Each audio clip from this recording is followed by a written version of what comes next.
There's something brewing in Santa Clara, and even a simple locker room comment feels like it carries weight.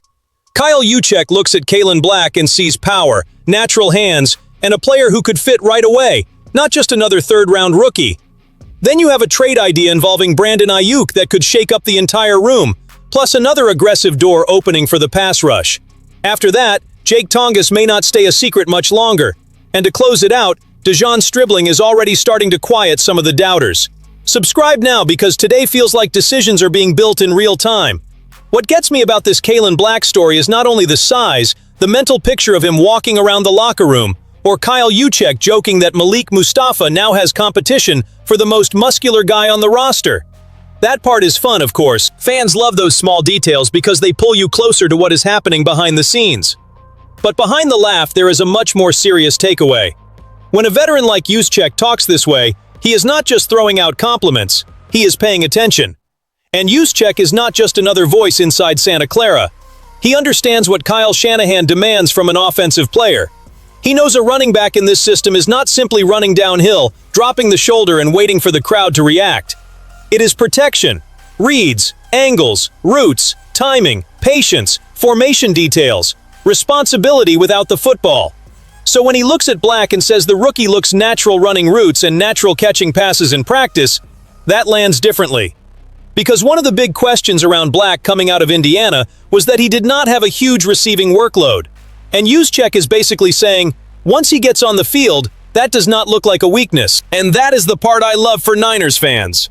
Kaelon Black arrives with real production. 1,040 rushing yards and 10 touchdowns during Indiana's national title run, even while sharing carries. He comes in as a third-round pick, even though he was not invited to the combine and plenty of people believed he would go later. So he already walks into the building with that quiet fuel of a player who heard people say the team reached too early. And that kind of profile fits San Francisco perfectly when there is structure around him. Juszczyk knows that path personally too. He came out of Harvard undrafted and turned himself into an all-pro, a Pro Bowler, and a true identity piece in one of the smartest and most physical offenses in the league. So, when Rich Eisen brings up that connection, and Juszczyk says he is going to mention it to Black, I hear more than a nice little conversation. I hear a bridge, a veteran telling a rookie, the label you get in April does not decide what you become in September. Now here is the part that really matters on the field. If Black runs as strong as he looks, if he catches the ball that naturally, and if he absorbs the level of detail this staff demands, he can become more than just depth behind Christian McCaffrey. He can become a piece that changes tempo, protects mileage, forces defenses to respect another explosive body, and gives Shanahan one more answer when the game gets heavy. The hype does not need a crown right now, but it absolutely deserves attention. Because sometimes the player questioned on draft night is the one who shows up at practice like he has a bill to settle with everybody. The second story hits in a different way, because it touches a name that used to feel like part of the heartbeat of this offense. Brandon Aiyuk did not become a simple topic overnight. He got the big extension. He became a trusted weapon. He delivered star-level moments. And that is exactly why any conversation about moving him feels heavier. But the NFL does not wait for emotions to get organized. When a relationship breaks down, when communication disappears, when the contract gets heavy and the physical recovery still matters, the front office has to look at reality without getting too sentimental. Gary Davenport from Bleacher Report put one idea on the table: Aiyuk and a 2027 sixth-round pick going to the Washington Commanders, with the 49ers getting a 2027 fifth-round pick back. I know. At first glance, that feels light. It almost feels disrespectful when you remember the level Aiyuk has shown in this jersey. But this conversation is not about the best version of Aiyuk living in the fan base's memory. It is about the Aiyuk available on the market right now, with major recent knee injuries, a heavy contract, a long absence, and a relationship with the organization that has been described as basically having no path back. And this is where a lot of people get heated, but you have to breathe. Trade value does not come from raw talent alone. It comes from talent, health, contract, urgency, and leverage. If other teams believe San Francisco may eventually have to cut him to avoid bonus money and financial impact, nobody is racing in with a gold offer. They will wait. They will squeeze. They will try to buy low. It is ugly. It is cold. But that is how this league works. For the 49ers, the question becomes different. Do you hold on to a problem just so you do not have to admit the return dropped? Or do you get something back, Clean up the room, reduce the noise, and let the offense move forward with the players who are actually part of the plan. I do not say that with joy. I say it because a contender cannot stay trapped in an old storyline while trying to attack January. And Davenport brought up a second idea that changes the whole flavor of the conversation. San Francisco sending a 2027 second-round pick to get Kayvon Thibodeaux from the Giants. Now we are talking about pure aggression. After watching the pass rush suffer with the ACL injuries to Nick Bosa and Michael Williams, any name with that profile grabs your attention. Thibodeaux would not be cheap. It would not be a cautious move. It would be Lynch saying this Niners defense is not going to survive on hope if the quarterback pressure needs to become scary again. So yes, both ideas are projections, but they point to the same emotional truth. San Francisco may need to turn scars into capital.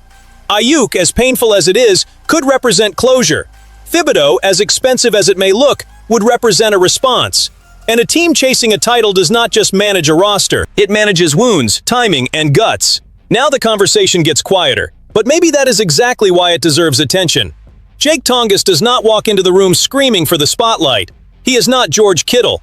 He does not carry the same history, the same presence, or that physical impact that changes the mood of a defense just by stepping on the field. But there is a type of player who earns trust in the shadows, practice by practice, snap by snap, until the team realizes he is not just an emergency option anymore. And the feeling around Tonges is starting to move that way. Brent Sobleski from Bleacher Report picked Tonges as one of the 49ers' best-kept secrets. And when you look at what happened last season, it makes sense. From weeks 2 through 6, when he started, Tonges averaged 4.4 catches and 41.8 yards per game. Those are not national headline numbers, but for a tight end who entered the league undrafted, got cut by the Bears, and had to build everything from the bottom up, that is real competence. And he did not fade away when the pressure got bigger. In Week 17, he put up 7 catches for 60 yards. Then he added 6 catches for 73 yards across 2 playoff games. Again, nobody is saying he replaces Kittle as a personality, blocker, leader, or emotional engine. That would be unfair to him, and unfair to Kittle's legacy. The question is different.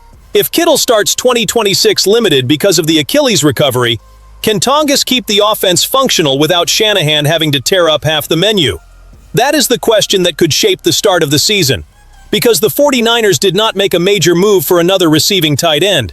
The players behind him look much more like blockers than pass-game producers. So when the team chooses not to attack that position aggressively, it is saying something through silence. It is saying it trusts internal development. It is saying Tonges, after 2 years living inside this system, may already be past the hidden prospect stage. Of course, now comes the harder test. Defenses have more film. Coordinators will study his routes, his alignments, and how San Francisco uses him. What used to be a surprise becomes a report. What used to be improvisation becomes a plan against him. And that is where we find out if he is just a good short-term replacement or a real piece. I want to hear from the fan base. If Kittle is not 100% in Week 1, do you trust Jake Tonges as the temporary starter, or do you think the 49ers still need to bring in another weapon for that room? Because to me, this is the kind of detail that separates a good-looking roster from a ready roster. In a title chase, even the quiet name has to answer when the ball comes his way. And now we get to the name that may be facing the most unfair test before he even lines up against a defense in OT, as De'Zhaun Stribling. Because when a wide receiver goes at pick 33, everybody suddenly turns into a draft value expert. Some say it was too high, some pull up old rankings, some act like the player needs to apologize for where he was picked. But inside Santa Clara, the conversation is moving in a different direction. And to me, that matters way more than outside noise. Kyle Juszczyk talked about Stribling with the tone of a guy who saw something physical up close. He mentioned the explosion, the acceleration for a player that size, and the way the rookie can open up his stride so quickly. That is not generic praise. That is field detail. That is the kind of thing a veteran notices when the body confirms the front office's bet. And when you connect that with what Brock Purdy already said, the read gets even stronger. Purdy talked about raw talent. He talked about feeling how Stribling moves, his speed, and the routes on air. And he opened the door for an instant impact once Stribling gets deeper into the playbook and gets real reps with the quarterback. For Niners fans, that part is huge. The quarterback does not need to sell fantasy in May. He could have kept it basic. The rookie is learning. There is a long way to go. Everything takes time. But he went further than that. He let some curiosity show. And quarterback curiosity with a young receiver is where a lot of things begin. Now, of course, nobody wins a job off compliments. These next few weeks matter because the offensive players will finally work against a defense. That is when the route has to survive contact. Separation has to show up against coverage. The blocking has to match the physical identity of this offense. And the rookie's mind has to keep up with the speed of Shanahan's system. The 49ers did not draft Stribling just to have a nice draft night photo. They picked him because they see size, production, 1,693 yards, and 12 touchdowns over his final 2 college seasons, and a chance to fit a complete receiver into an offense that values way more than empty stats. Clay Kubiak called Stribling a complete football player, someone who can affect the game in a lot of ways. That line matters because in San Francisco, a receiver who does not embrace the dirty work does not stay comfortable for long. You have to block, you have to sell routes, you have to attack space, you have to get in rhythm with the quarterback.